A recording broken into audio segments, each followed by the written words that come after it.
Enjoy చేయాలని కోరుకుంటూ ఉన్నాము. ఎస్, మరి దేవ్ గారు ఇప్పుడు మాట్లాడతారు, co writer of this film. అలాగే సోఫియా సాంగ్లో లిరిక్స్ కూడా ఆయన శేఖర్ చంద్ర గారితో పాటు రాయడం జరిగింది. So yes.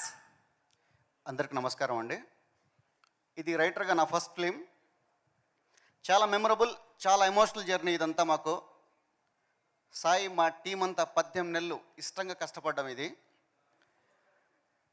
సో నాకు అవకాశం ఇచ్చిన సాయికి ఎప్పటికీ నేను థ్యాంక్స్ చెప్తూనే ఉంటాను. ఎందుకంటే నా జర్నీ ఎక్కడ దాకా వెళ్తుందో నాకు తెలియదు, కానీ నేను మొదలుపెట్టిన జర్నీ మాత్రం సాయి నాకు రైటర్గా అవకాశం ఇచ్చాడని చెప్పుకొని స్టార్ట్ చేస్తాను. అది ఏ ఈవెంట్ అయినా, నా లైఫ్లో జరిగే ఏ సంఘటన అయినా సరే. సో అందుకే థ్యాంక్ యూ సాయి. అండ్ సాయికి సీన్ చెప్పి ఒప్పించడం అంత ఈజీ కాదు, ఒక డైలాగ్ రాసి ఒప్పించడం అంత ఈజీ కాదు. ఆల్మోస్ట్ నేను ఒక కో రైటర్లా ఉన్నా, తన దగ్గర ట్రైనింగ్ తీసుకున్నట్టు అనిపించింది. అంత పర్ఫెక్ట్గా చేశాడు సినిమాని. ఈరోజు మీరు చూస్తున్న ట్రైలర్కి వచ్చిన రెస్పాన్స్ అవ్వచ్చు, పాటలకు వచ్చిన రెస్పాన్స్ అవ్వచ్చు, సాయి తీసుకున్న ప్రతి న్యూరాన్స్, తను తీసుకున్న కేర్ వల్లే ఇదంతా జరిగింది. Thank you Sai, thank you for that. భలే ఉన్నాడే సినిమా అనే ఒక పేరు, ఒక సినిమా, ఒక 2.5 గంటల సినిమా ఉందంటే కర్మ, కర్త, క్రియ మారుతి సార్ మాత్రమే.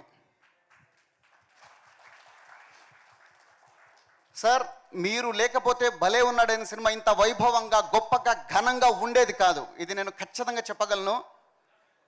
మేము ఎంతమంది ఇక్కడ భలే ఉన్నాడే టీం ఎంతమంది ఉత్సాహ విగ్రహంలా నిలబడి ఉన్నా, వీటన్నిటికీ మూల విరాట్ మాత్రం మారుతి సారే. సార్ మీరు ఊరి మధ్యలో ఉండే మర్రి చెట్టు లాంటి వాళ్ళు అనిపిస్తూ ఉంటుంది నాకు. ఎందుకంటే ఆ ఊరి వాళ్ళను, దారిన వేరే వాళ్ళను, లేకుంటే వేరే ఊరు వాళ్ళందరూ నీడనిచ్చి నిలబడుతుంది మర్రి చెట్టు. అలా నాలాంటి వాళ్ళందరికీ, సాయి లాంటి ఒక అప్కమింగ్ డైరెక్టర్లందరికీ ఒక నీడను ఇచ్చే ఒక మర్రి చెట్టు లాంటి వ్యక్తి అనిపించింది నాకు Maruthi sir. Sir thank you so much sir. Thank you అనే పదం చాలా చిన్నది, ఇంతకంటే పెద్ద పదం వాడితే బాగోదేమని నేను ఆగుతున్నాను సార్. ఎందుకంటే 10 ఏళ్ళు పడిగాపులు కాసా నేను ఈ పేరు కోసం. ఎవరో మేము అసలు సార్కి తెలియదు, ముఖం తెలియని వాళ్ళకి కోట్లు పెట్టి డైరెక్టర్ని చేసి, రైటర్ని చేసి నిల్చోబెట్టాడు. అంతకంటే రుణపడి ఉండడానికి ఇంకా కారణాలు ఏముంటాయి? సాయి తీసిన ఒక్క వెబ్ సిరీస్ని చూసి, గమనించి, గుర్తించి, ప్రోత్సహించి, పిలిపించి, డైరెక్షన్ ఛాన్స్ ఇచ్చి, ప్రొడ్యూసర్ని ఇచ్చి, నాలాంటి ఎంతోమందికి అవకాశం ఇచ్చి, ఎంతోమంది టెక్నీషియన్కి లైఫ్ ఇచ్చి, భలే ఉన్నాడే టైటిల్ ఇచ్చి, ఆ టైటిల్కి ఫండ్ ఇచ్చిన మారుతి సార్కి మా భలే ఉన్నాడే టీం తరపున థ్యాంక్స్ చెప్తున్నాను. సార్ మిమ్మల్ని గుర్తుపెట్టుకోవడం కాదు, మీలాంటి వ్యక్తిని గుండెలో పెట్టుకోవాలి సార్. ఇంతటితో ఆపుతాను సార్. సో అలాగే ఈ సినిమా టీజర్ కానీ, ట్రైలర్ కానీ, పాటలు రిలీజ్ అయిన ప్రతి దగ్గర నుంచి పాజిటివ్ వైబ్స్ తగులుతూనే ఉన్నాయి.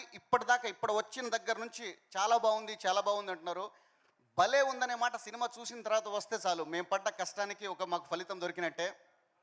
అలాగే ఈ సినిమాలో నాకు క్లైమాక్స్లో వచ్చే సోఫియా సాంగ్ రాసి అవకాశం ఇచ్చిన శేఖర్ చంద్ర సార్కి, sir thank you so much sir. Sai కూడా కథ తెలుసు కదా, రాసేయమని చెప్తే ఈ పాట రాయడం జరిగింది. అలాగే ఇందులో బ్యాక్గ్రౌండ్ స్కోర్లో వచ్చి ఒక చిన్న రొమాంటిక్ బిట్ సాంగ్ కూడా రాశాను.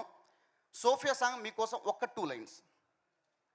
నన్ను ఎల్లా వదిలేసావే పిల్ల, దిల్ తూటగయా నీ వల్లనే సోఫియా. నన్ను ఎల్లా వదిలేసావే పిల్ల, దిల్ తూటగయా నీ వల్లనే Sophia. Thank you so much.